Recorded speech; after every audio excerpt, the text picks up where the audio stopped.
ఓం విఘ్నేశ్వరాయ నమః. శ్రీపాద వల్లభ స్వామి వారి జీవిత చరిత్ర గురించి ఇప్పుడు తెలుసుకుందాము. శ్రీపాద వల్లభ స్వామి వారు తూర్పుగోదావరి జిల్లాలోని పిఠాపురం అనే గ్రామంలో జన్మించారు. వీరిని ప్రథమ దత్తాత్రేయ స్వామి వారి అవతారంగా భావిస్తారు. శ్రీపాద వల్లభ స్వామి వారికి యుక్త వయసు వచ్చిన తర్వాత అన్ని ప్రాపంచిక విషయాలను వదులుకోవాలని నిశ్చయించుకుంటారు. ఉత్తర భారతదేశానికి వెళ్ళి తపస్సు చేసి అనేక పుణ్యక్షేత్రాలను దర్శించి కృష్ణానదికి కర్ణాటకకు కృష్ణానదికి కర్ణాటక వైపున ఉన్న కురువపురం అనే ప్రదేశంలో స్థిరపడతారు. ఈ ప్రదేశాన్ని కురుగడ్డి అని కూడా పిలుస్తారు. కురువపురము కృష్ణానదిలో ఉన్న ఒక చిన్న ద్వీపము.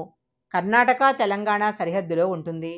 హైదరాబాద్ నుంచి 190 కిలోమీటర్లు, రాయచూర్ నుంచి 30 కిలోమీటర్ల దూరంలో ఉన్న ఈ దేవాలయానికి 700 సంవత్సరాల చరిత్ర ఉంది. ఇక్కడ శ్రీపాద వల్లభ స్వామి వారు ఒక గుహలో ధ్యానం చేసుకొని రాతి మంచం మీద యోగా చేసేవాడు. ఇక్కడ ఆయన యొక్క పాదము, అరచేతి గుర్తులు మనం చూడవచ్చు. ఇప్పుడు గుహ తిరిగి చేయబడింది. ఆయన యొక్క పాదముద్రలు దర్శనం కోసం ఉంచబడ్డాయి. ఈ ఆలయ ప్రాంగణంలో 1000 సంవత్సరాల పురాతనమైన వటవృక్షం ఉంది.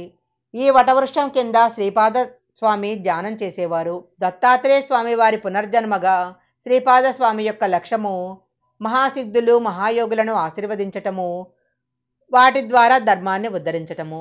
స్థల పురాణం ప్రకారము హిమాలయాలకు చెందిన 28,000 మంది యోగులు, సిద్ధులు ఈ పవిత్రమైన స్థలాన్ని సందర్శించారు.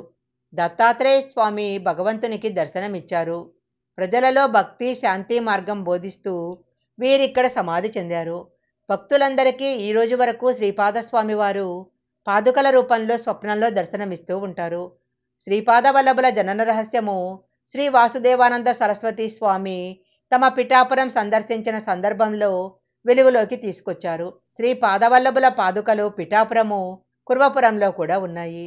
ప్రతిరోజు భారతదేశం యొక్క నలుమూలల నుంచి కాక విదేశాల నుంచి కూడా భక్తులు ఈ ఆలయాలను సందర్శిస్తూ ఉంటారు.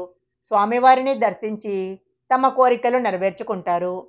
ఈ వీడియో కనుక మీకు నచ్చినట్లయితే లైక్ చేయండి, షేర్ చేయండి. ఇలాంటి మరిన్ని వీడియోల కోసం మా ఛానల్ సబ్స్క్రైబ్ చేసుకోండి.